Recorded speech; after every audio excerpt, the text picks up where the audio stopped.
Bueno, pues hoy os quiero hablar de un tema que yo creo que es muy importante, lo que está en juego.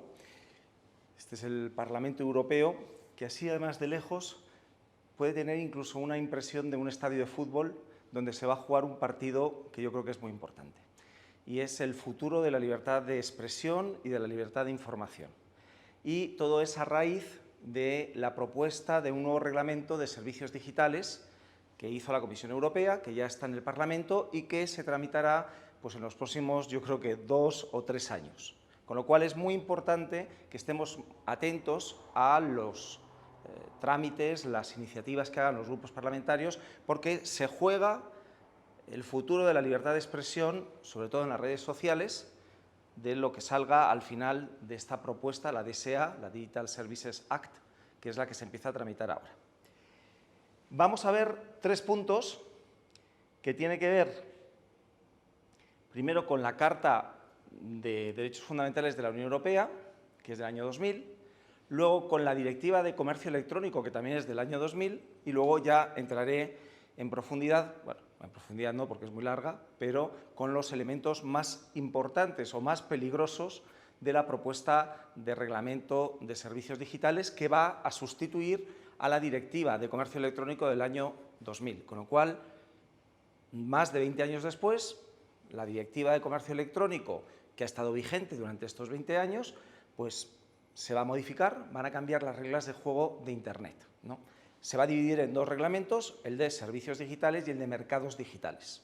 Yo me voy a centrar en la DSA, en la Digital Services Act o Reglamento de Servicios Digitales. Aclaro lo del reglamento porque no es una directiva. Luego no será como la directiva del 2000 que necesitó una ley de incorporación, por ejemplo en España, la Ley de Servicios de la Sociedad de la Información.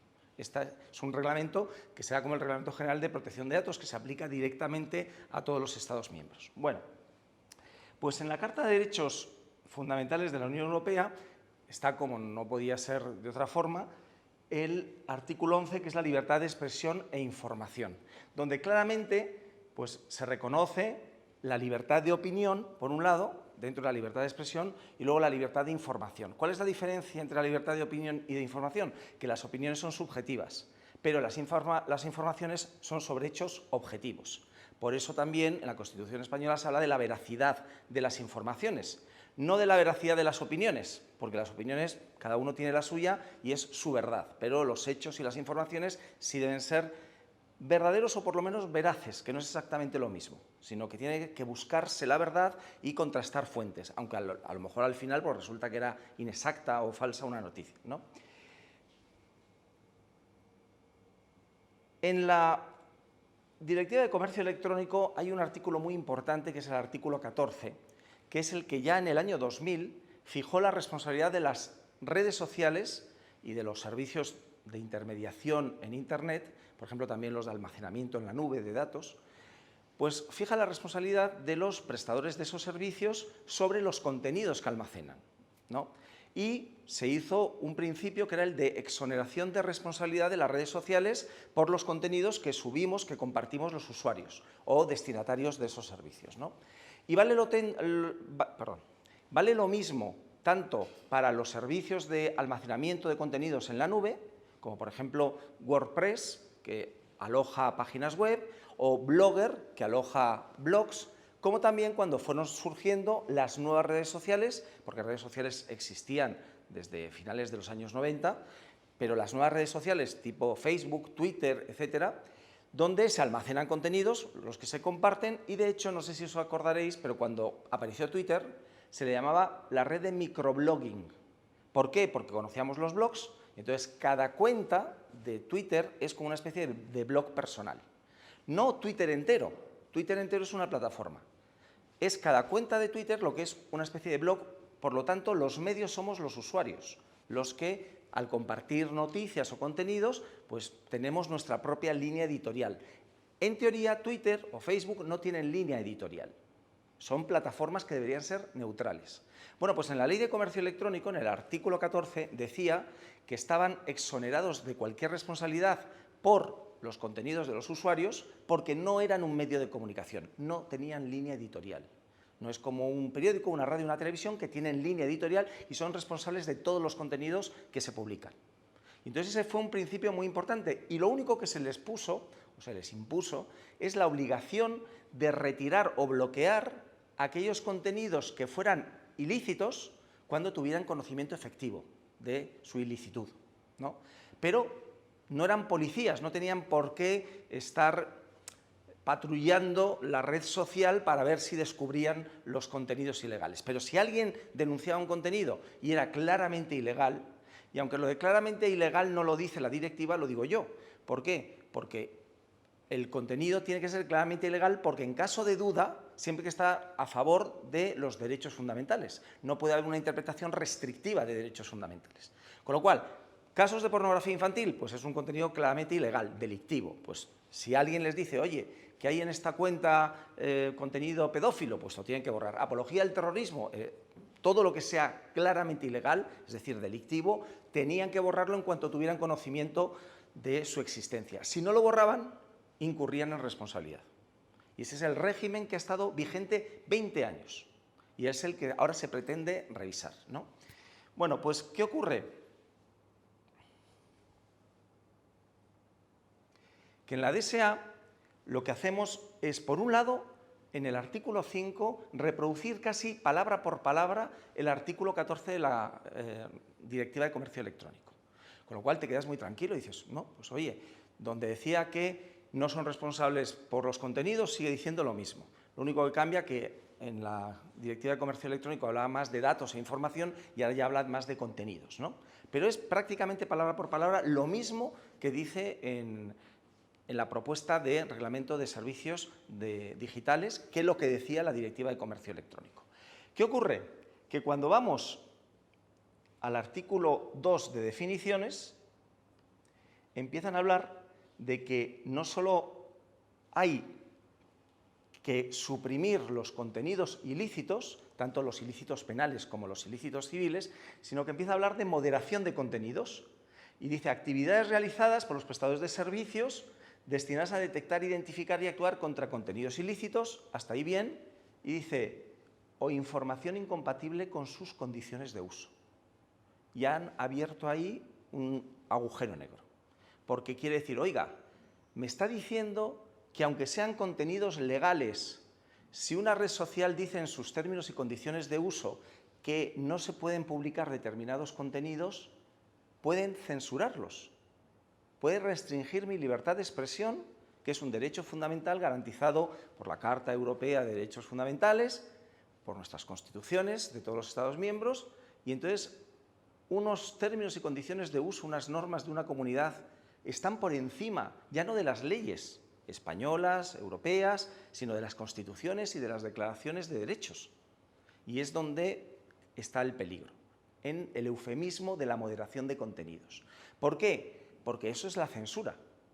En España y en los otros países de la Unión Europea solo hay un motivo por el que se pueden moderar o censurar contenidos, que son contenidos que sean legales pero perjudiciales para la infancia.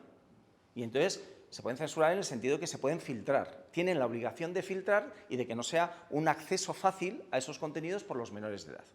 Pero cuando no eres menor de edad, que alguien te pueda censurar contenidos porque considera él que son contenidos perjudiciales, aunque sean contenidos legales, es tratarnos a los mayores de edad como discapacitados o menores de edad. Y yo digo, oiga, usted infórmeme de los contenidos, yo ya decidiré lo que quiero ver y lo que no quiero ver, y lo que quiero que vean mis hijos o lo que no quiero que vean mis hijos.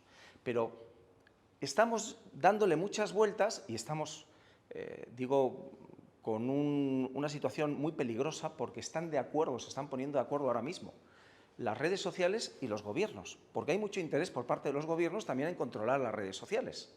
Y ya hemos visto, hemos tenido algunas experiencias, no solo en España, sino en Alemania o en Francia, de leyes administrativas que le dicen a las redes sociales lo que tienen que borrar. Y que son contenidos que no son ilegales, porque han intentado ir a los tribunales y la Fiscalía ha dicho que no había materia penal para borrar un contenido, porque además no es solo borrarlo, si es ilegal hay que borrarlo y denunciar al que ha publicado el contenido. Dice, pero oiga, si es ilegal, suprime el contenido y denúncieme, pero si no es ilegal, ¿por qué lo borra? ¿por qué me suspende la cuenta? Eso usted no lo puede hacer, lo tendrá que hacer un juez. Bueno, pues sin embargo se están habilitando procedimientos para que lo que era la tutela efectiva de la libertad de expresión, que está en la Constitución, por los jueces, porque son derechos fundamentales, ahora van a poder decidir lo que hay que borrar autoridades administrativas que les dirán a las redes sociales, ¿no? Oye, creo que ese contenido deberías borrarlo. Y dice, no, pues yo creo que está amparado por la libertad de expresión. Y dice, no, pues yo creo que no. Así que te voy abriendo un expediente sancionador por unos cuantos millones. Y dice, pues ya me parece a mí que sí, que se está pasando un poco, ¿no? Y entonces, la mera existencia de leyes así son disuasorias para que las redes sociales primero borren y luego pregunten. Aparte de que ya las redes sociales son bastante censoras, porque ya conocéis casos de muchas redes sociales que con criterios que tampoco creo que sean morales, sino comerciales, porque a los anunciantes no les gusta poner sus anuncios en algunos contenidos que consideran o conflictivos o indecentes o lo que sea, pues entonces se va haciendo una censura que es la censura de lo políticamente correcto, ¿no? Con lo cual eso va restringiendo cada vez más las redes sociales. Y luego encima está la peor de las censuras, que es la de los ciudadanos, que nos autocensuramos por el miedo a que nos suspendan la cuenta.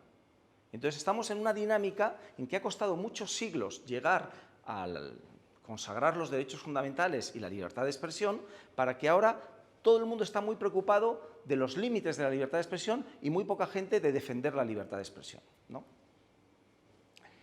Bueno, ponen ejemplos de las medidas que la moderación de contenidos puede tener, y ya viene en la definición de moderación de contenidos. Dice, por ejemplo, adopción de medidas que afecten a la disponibilidad, visibilidad y accesibilidad del contenido ilícito o de información incompatible con sus condiciones de uso, como relegación de la información, inhabilitación del acceso o retirada directamente.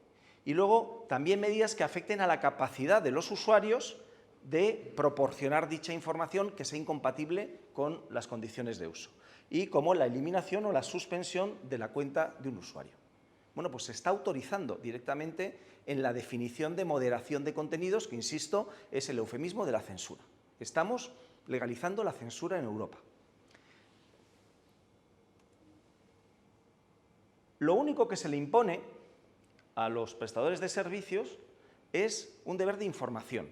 Y entonces dice, si algún prestador de servicio va a poner una restricción en los contenidos, tiene que avisarlo a los usuarios.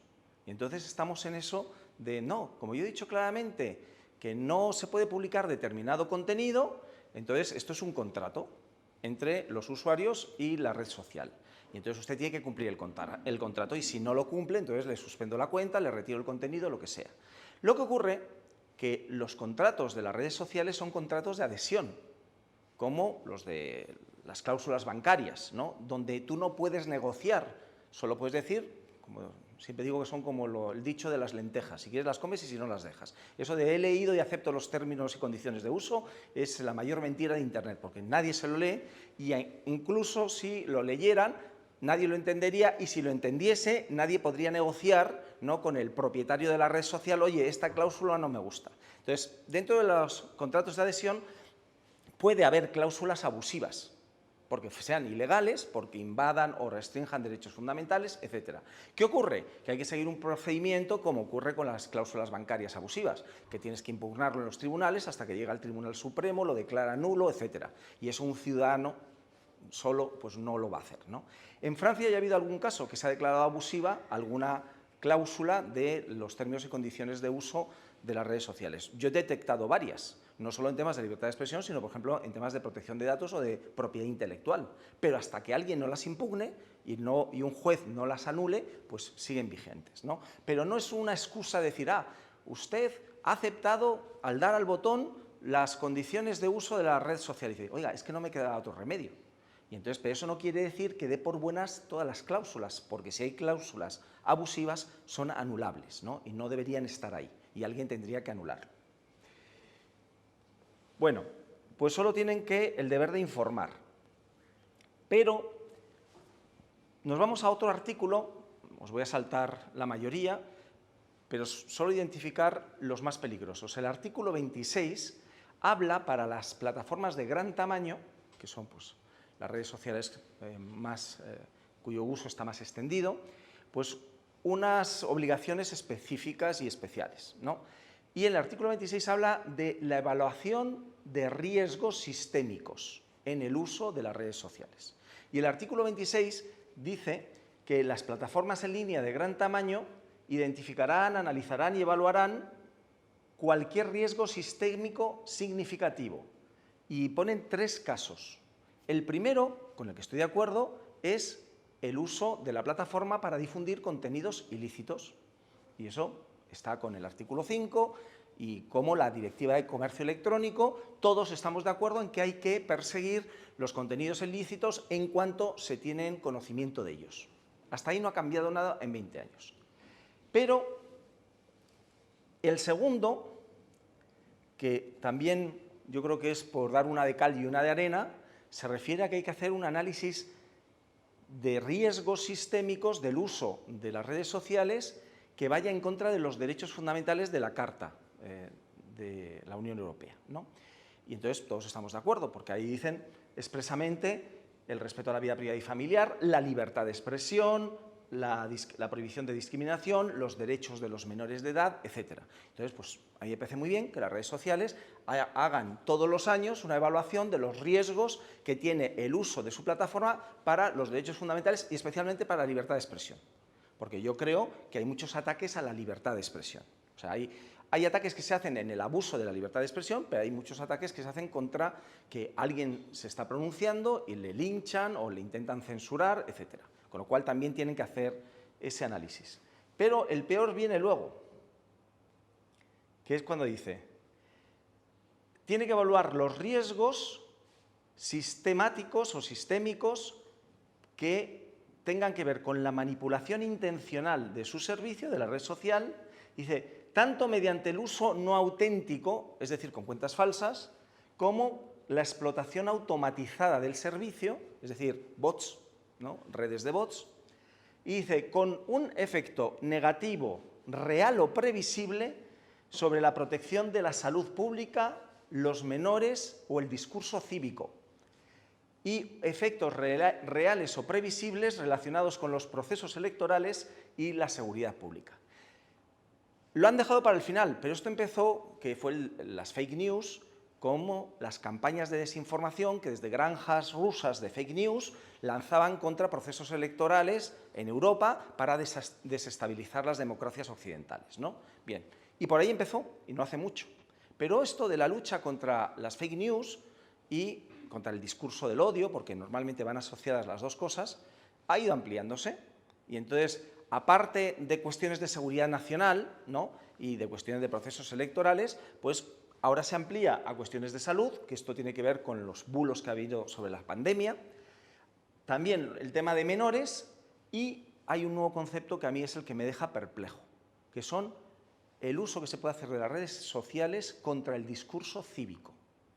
Y decimos, ¿y qué es el discurso cívico? ¿Quién decide cuál es el discurso cívico? Y entonces, acordaos que durante la pandemia, cuando había muchas críticas en muchos países, no solo en España, a la gestión de los gobiernos de la pandemia, pues había gobiernos que reaccionaban diciendo que eso eran bulos, fake news, que intentaban polarizar la sociedad y que incluso en algún país pues se hizo perseguir a quien lanzaba esas críticas contra la gestión del gobierno por la policía y la Guardia Civil. Entonces digo, oiga, si cada gobierno es el que va a decidir cuál es el discurso cívico, adivinad qué discurso van a decir que no es cívico, el que critique al gobierno.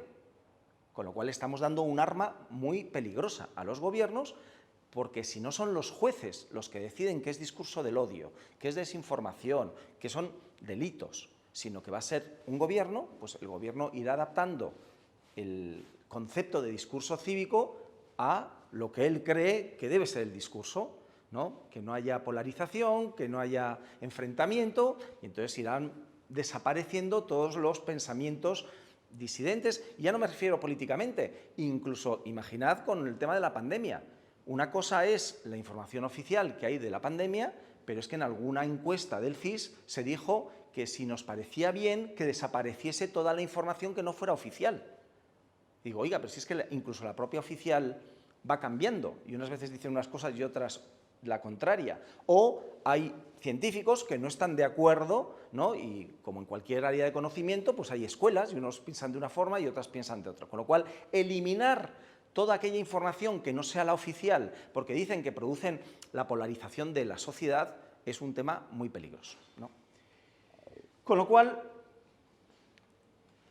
voy a terminar con unas breves conclusiones que tienen que ver con la defensa de la libertad de expresión.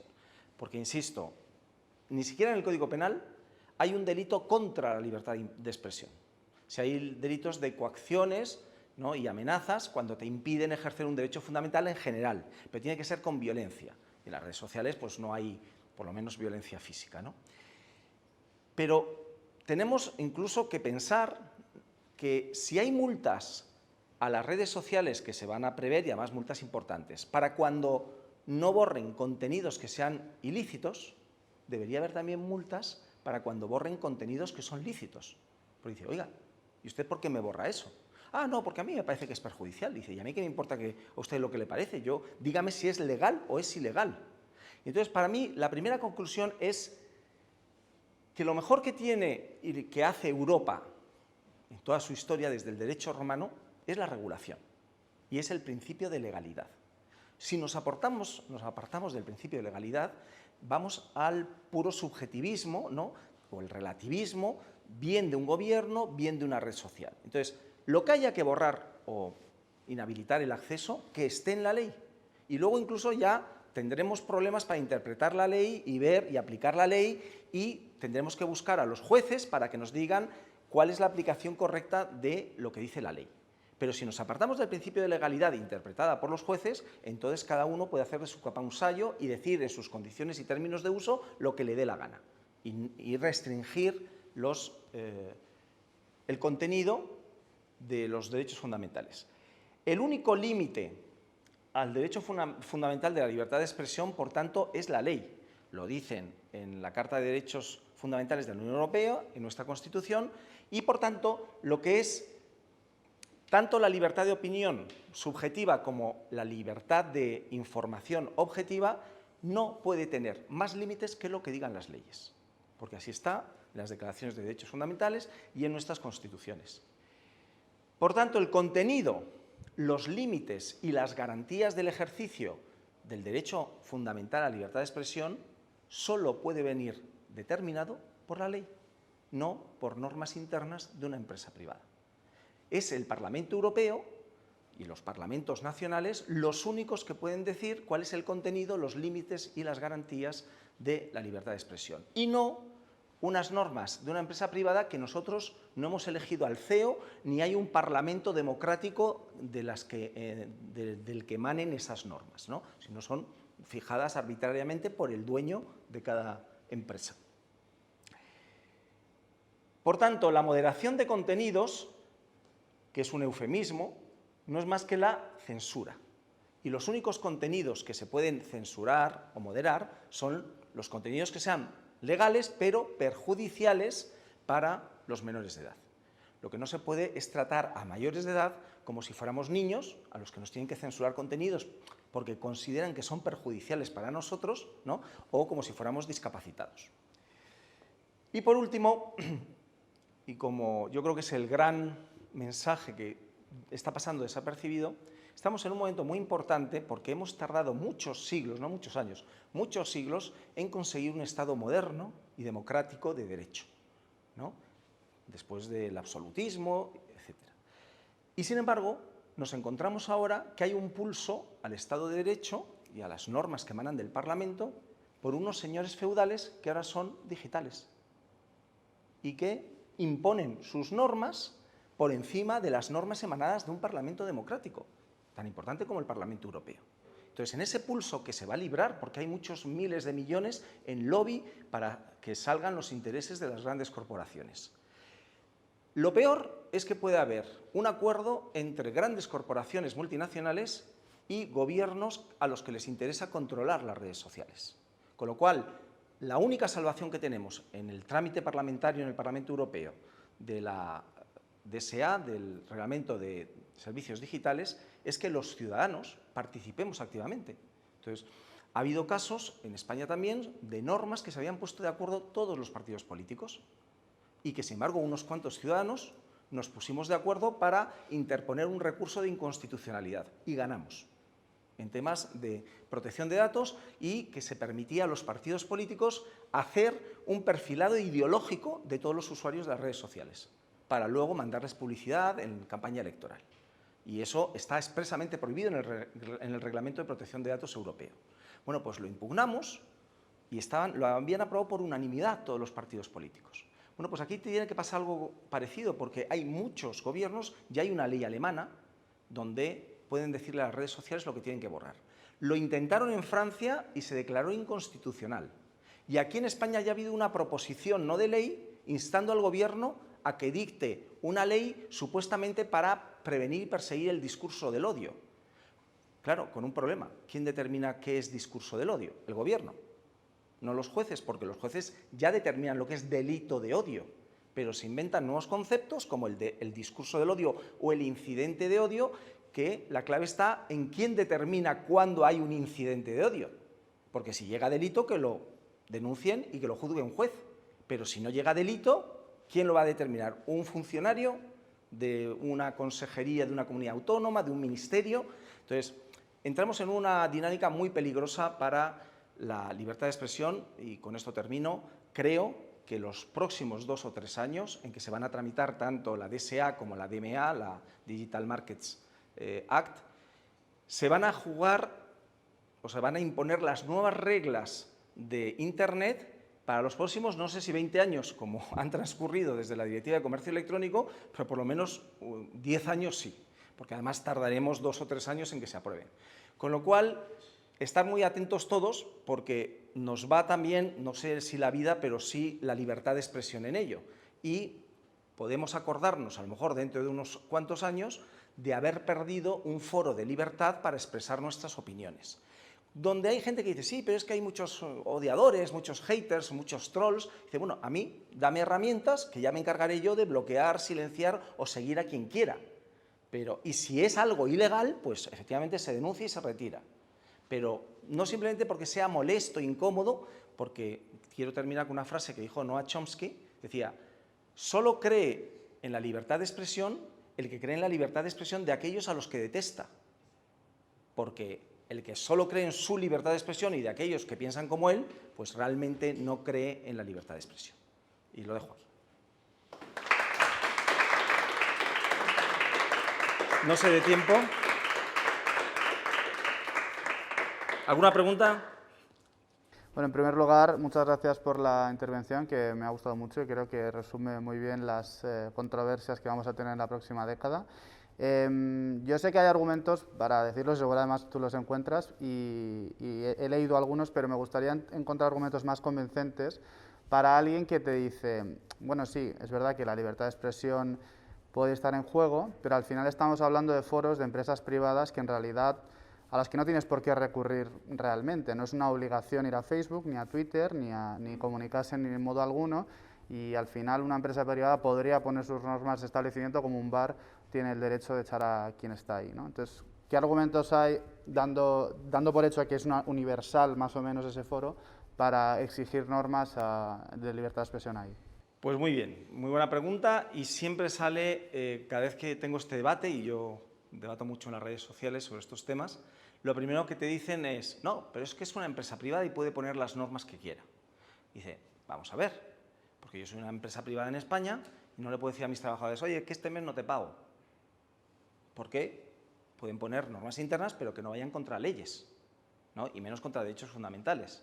O puedo ser una tienda y venir unos niños y decir, oye, pues mira, aunque seas menor de edad, te voy a vender alcohol y tabaco, porque como soy una empresa privada puedo poner las normas que quiera. Y dice, pues no, no puedes poner las normas que quieras porque hay unas leyes que lo regulan. Y el famoso tema del derecho de admisión en un bar. Hay bares donde, pues por una cuestión de ambiente y tal, pues no se puede entrar sin chaqueta y corbata. Pues bueno, eso no va contra derechos fundamentales. Si dice, no, en mi bar no entran negros, ya tiene un problema. Y entonces, por muy empresa privada que tenga, no puede ir contra los derechos fundamentales. Con lo cual, yo no digo que pueda haber normas internas o que no pueda haber normas internas. Lo que no pueden ir es contra las leyes y los derechos fundamentales. Imaginaos que dijera Facebook o Twitter que no, que yo no quiero fotografías de negros en mis redes sociales. La que se armaría. A que nadie diría, no, es una empresa privada y puede poner las normas que quiera. A que no. Sin embargo, con la libertad de expresión parece que es un derecho fundamental de segunda división. Con lo cual, normas internas sí, en aquellas cosas que no vayan contra leyes ni restrinjan derechos fundamentales. Con lo cual, en cuanto a lo de que son una empresa privada. Luego dicen, no, pero es que son como un medio de comunicación. Y dice, justamente desde el año 2000, que existe, o sea, yo no es, ¿qué es lo que hay que regular? No, es que está vigente. No son medios de comunicación, no tienen línea editorial, deberían ser neutrales y sin embargo no lo son. Y no tanto por los algoritmos de moderación de contenidos, que ya los han ido desarrollando, sino por los de recomendación de contenidos. Lo que pasó con Cambridge Analytica no era que te censuraran contenidos, es que te mandaban contenidos, y además normalmente vinculados a discurso de odio para que odiaras a los demócratas, ¿no? En Estados Unidos o en el Brexit, por ejemplo, los temas de inmigración, etc.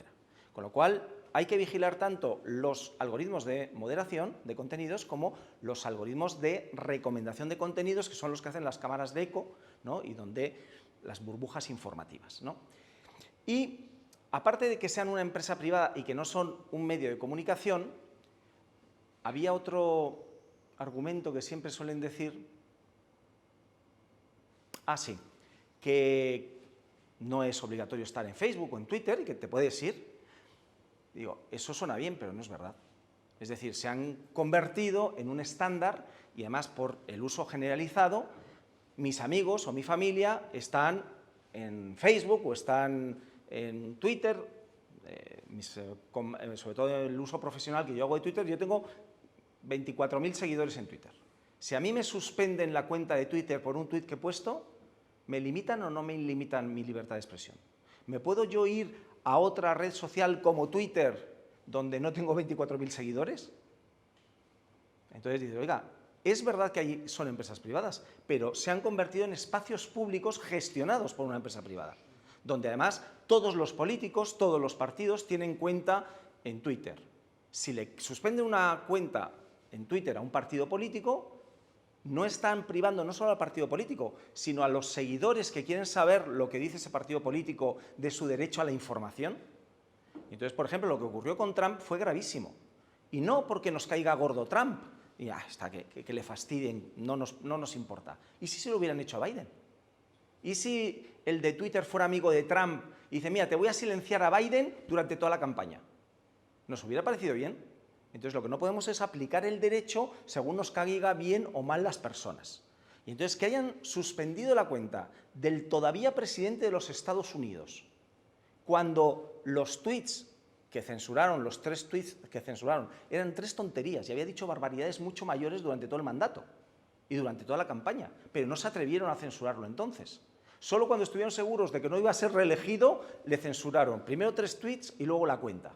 Y además le censuraron la cuenta no por lo que había dicho, sino por lo que podía decir, que ya estamos en Minority Report.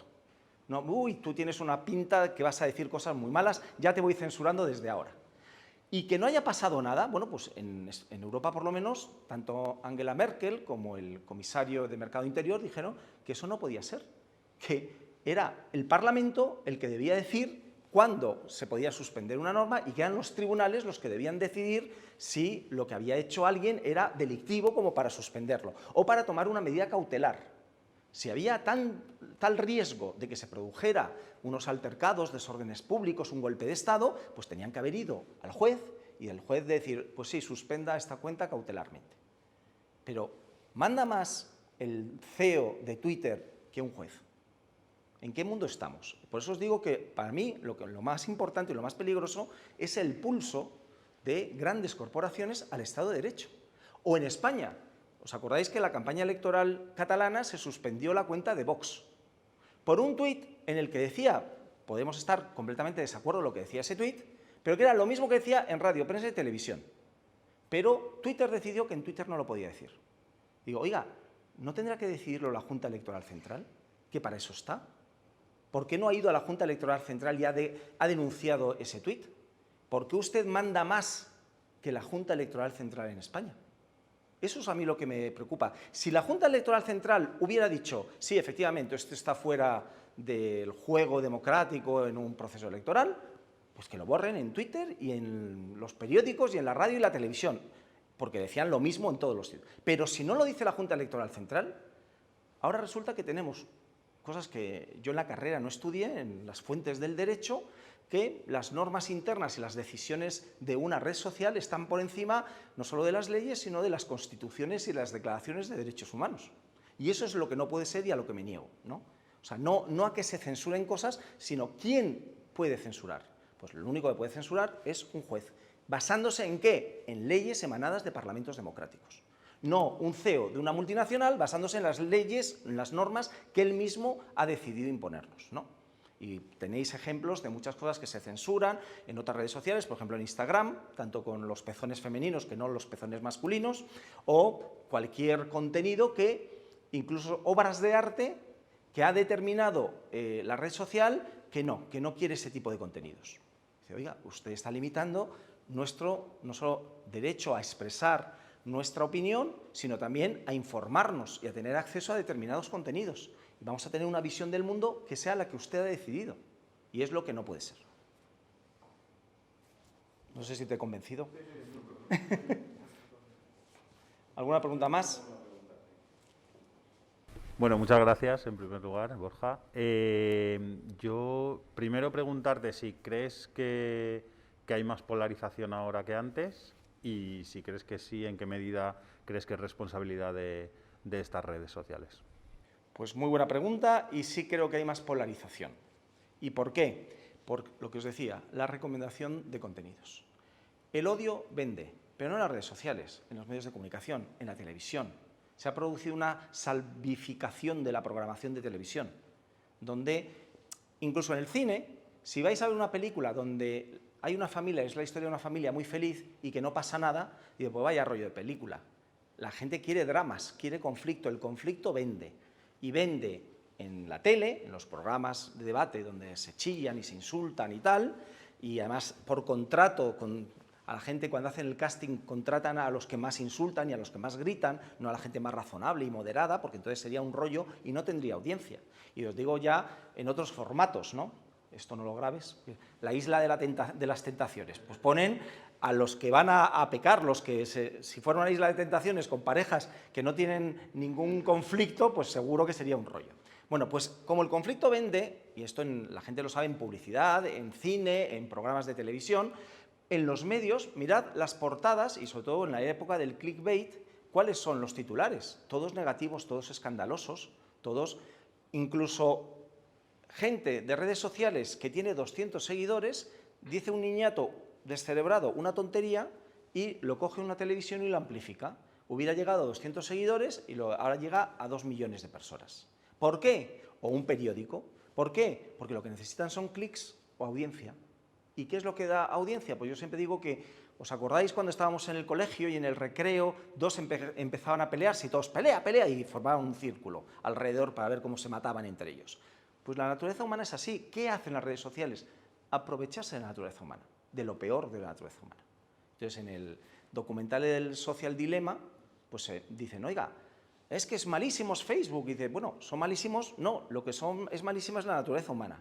En Facebook lo que hacen es aprovecharse, dice, ¿cómo puedo retener a mis usuarios y captar su atención más tiempo? Dándole cosas que le van a retener. ¿Y qué es lo que nos retiene? Algunos le retienen pues los gatetes y los programas de Factor X, pero a otros lo que justamente más les capta la atención y les retiene, pues son los contenidos pues más conflictivos, ¿no? Y sobre todo vinculados a cosas que te indignan y que son discursos del odio, ¿no? Porque se vio en la campaña de Estados Unidos, donde cuando hacían propaganda por Cambridge Analytica no pedían el voto a favor de los republicanos, mandaban mensajes de odio hacia los demócratas. Y con bulos diciendo que había un demócrata que tenía una pizzería y que en el sótano tenía menores y era una red de pederastia, y se presentó ahí un republicano armado hasta los dientes, y menos mal que preguntó antes de liarse a tiros. Pero eso es lo que capta la atención. ¿Por qué? Porque lo que más capta la atención y retiene al usuario es el sesgo de confirmación. Los sesgos cognitivos. ¿Por qué triunfan las fake news cuando podrías fácilmente contrastarlo? porque te lo quieres creer.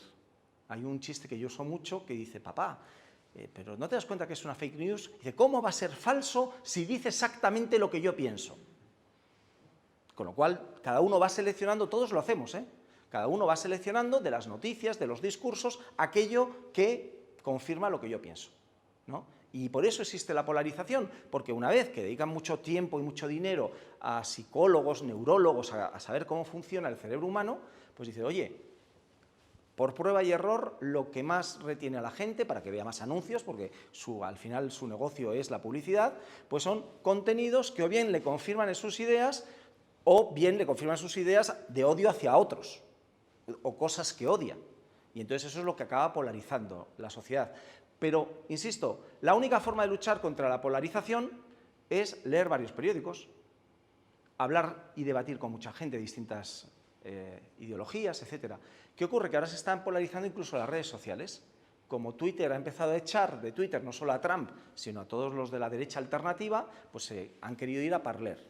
Y entonces ahora tendremos redes sociales de derechas, redes sociales de izquierda, y eso será muy malo para el discurso cívico, porque lo mejor es que puedan en un discurso general contrastarse distintas ideas, y que eso es lo que hace que te vayas moderando, ver cómo opina otra gente. Si solo hablas con los de tu cuerda, cada vez te vas polarizando más.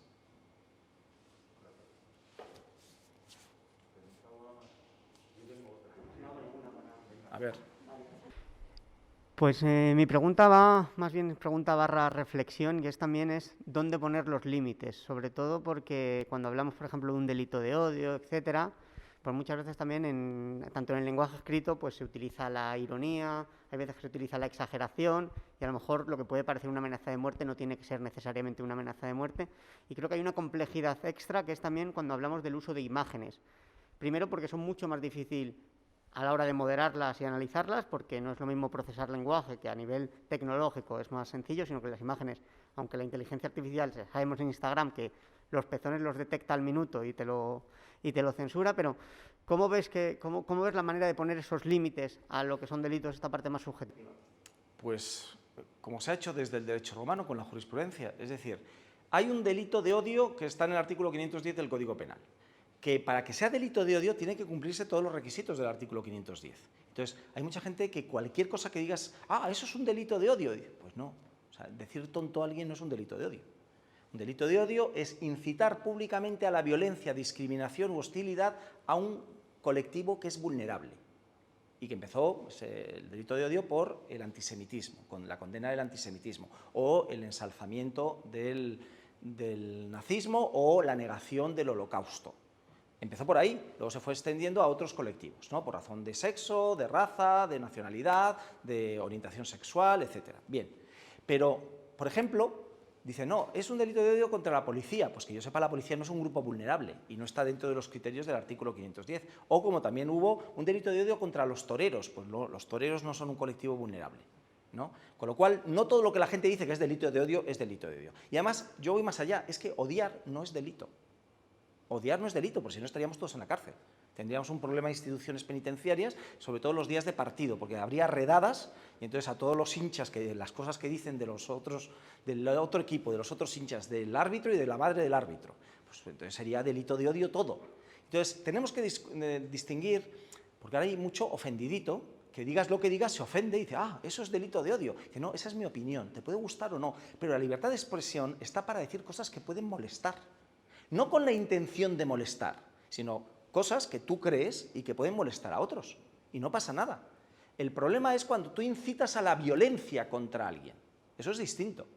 Y entonces tú puedes decir, no, pues a mí, por ejemplo, no, pues a mí ETA me parece que tuvo razón de ser en su momento. Entonces, eso es ensalzamiento del terrorismo. Y dice, pues no, hoy no. Porque no hay una relación causa-efecto entre que yo dé una opinión y que ETA vaya a resurgir por lo que yo he dicho y se ponga a matar.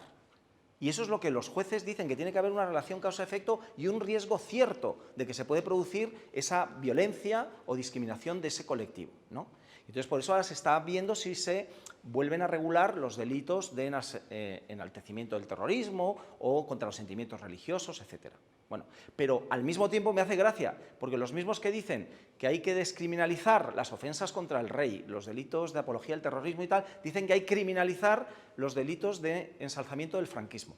Dice, hombre, pues o todos o ninguno, pero si ahora unos viejecitos dicen, no, yo con Franco vivíamos mejor, ensalzamiento del franquismo, a la cárcel con él. Dice, hombre, pues no, porque de ahí que lo diga no se deduce que vaya a resucitar Franco y vaya a dar un golpe de Estado. O sea, una cosa son las opiniones, por muy deleznables que nos puedan parecer, y otra cosa es incitar públicamente a la violencia contra un colectivo, que eso es el delito de odio. Entonces, el odiar y el expresar incluso tu odio no es delito. El delito es incitar a la violencia, a la discriminación o a la hostilidad contra un grupo vulnerable. Y si hay una relación causa-efecto entre lo que tú dices y un descerebrado luego comete, ahí te pueden a ti meter en la cárcel, no solo al que lo ha cometido, porque tú has incitado a alguien a que lo haga.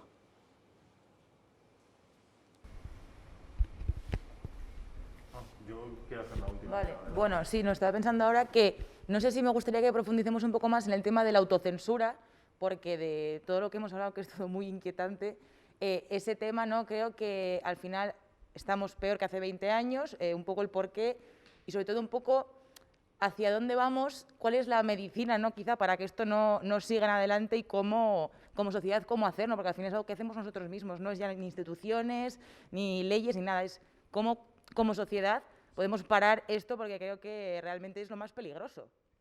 Bueno, pues te doy mi experiencia. Está como usuario de redes sociales, que yo entré en el 98 en las redes sociales, o sea que llevo unos cuantos añitos.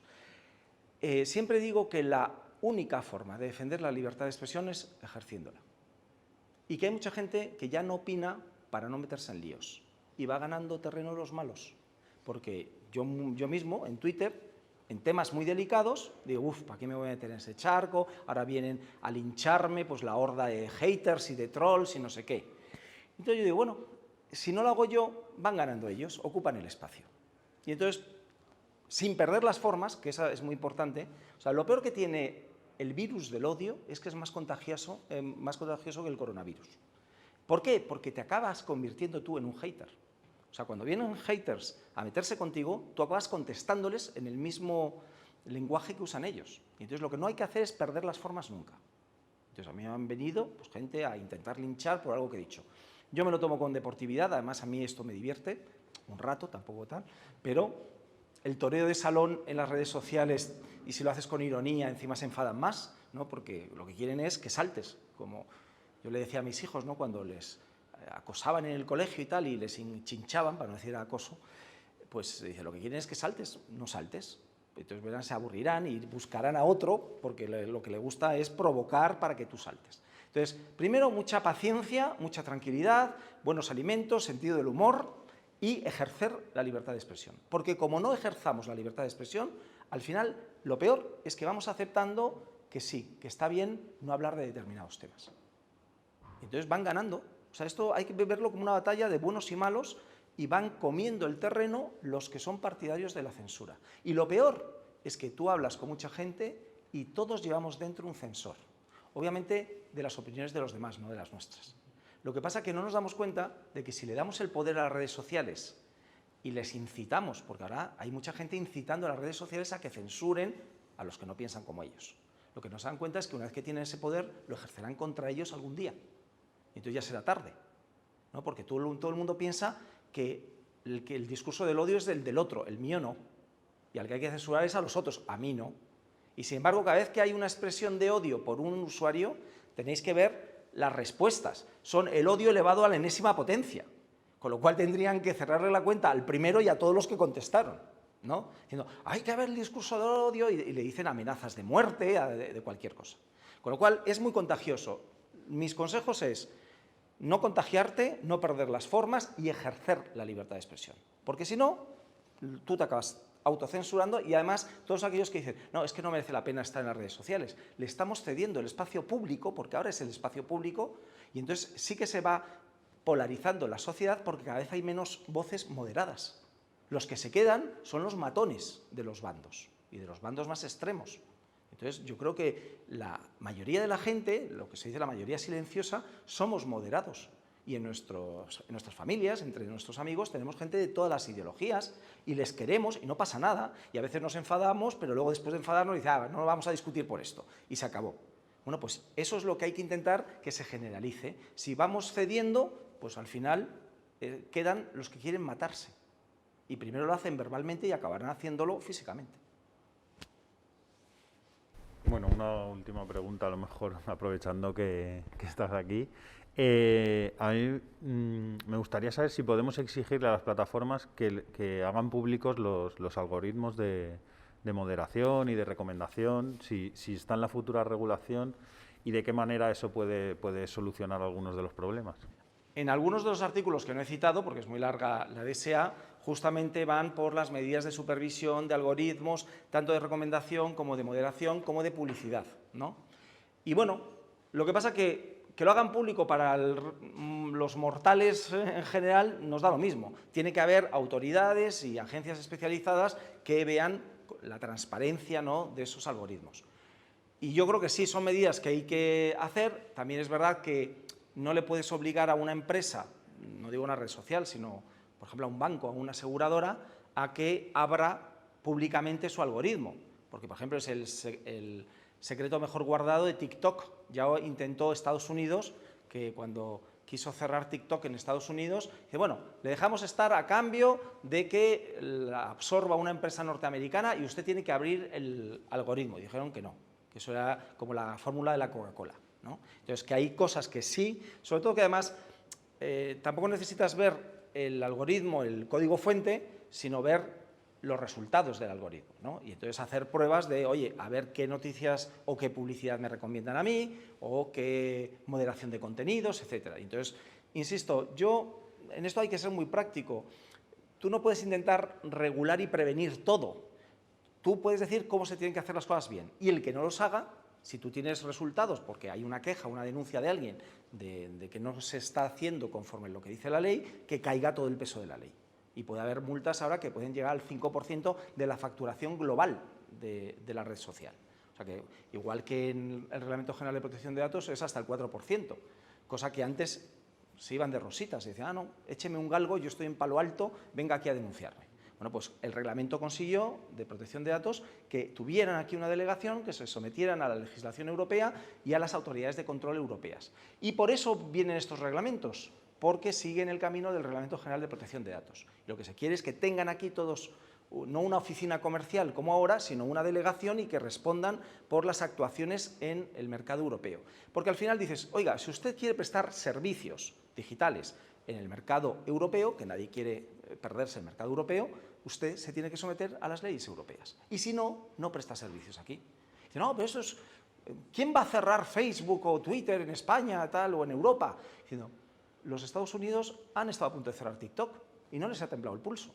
O en China les hacen pasar a las empresas norteamericanas por el aro de cumplir la legislación china y no les ha temblado el pulso.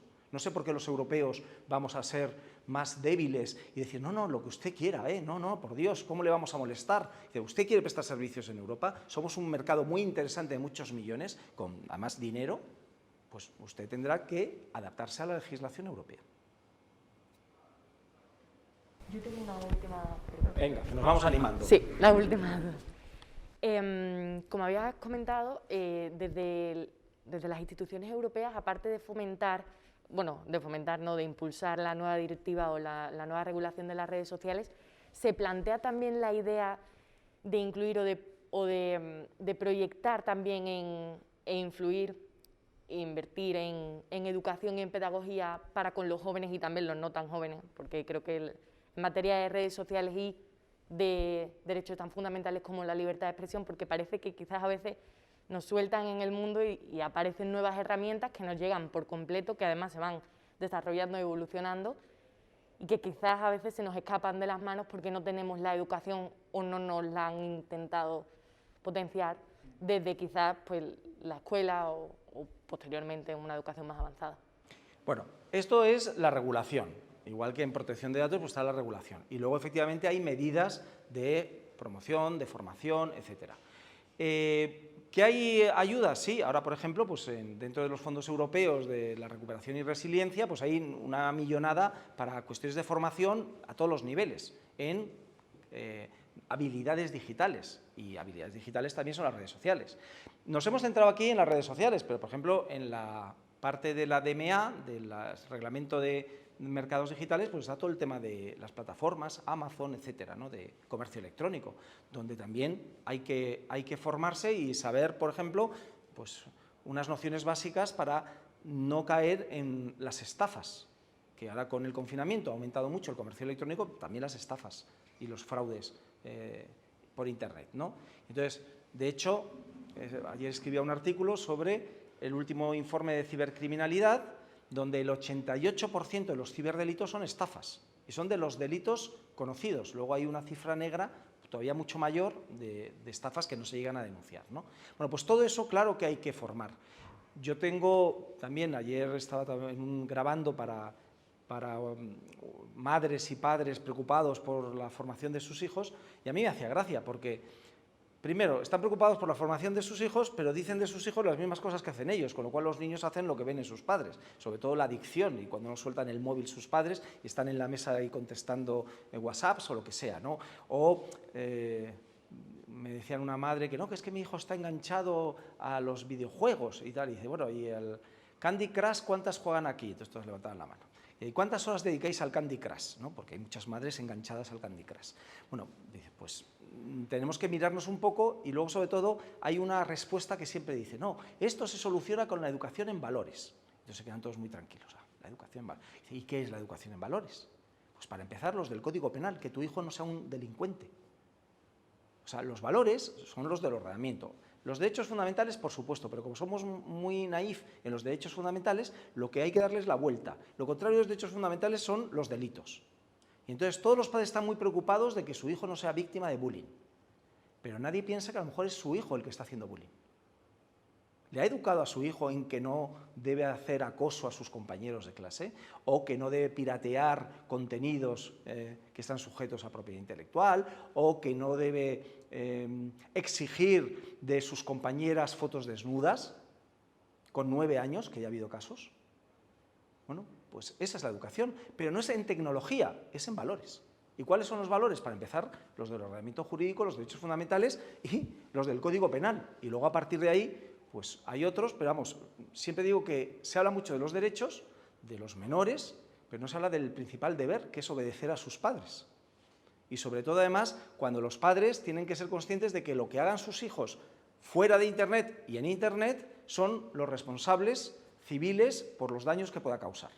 Y entonces, al final le acabará tocando también en el bolsillo a los padres que no hayan educado a los niños. Porque una cosa es que los nativos digitales sean muy intuitivos en el manejo de los dispositivos, y otra cosa yo digo que es como el coche. Tú puedes haber aprendido muy fácilmente a meter las marchas, a no sé qué, pero otra cosa es circular.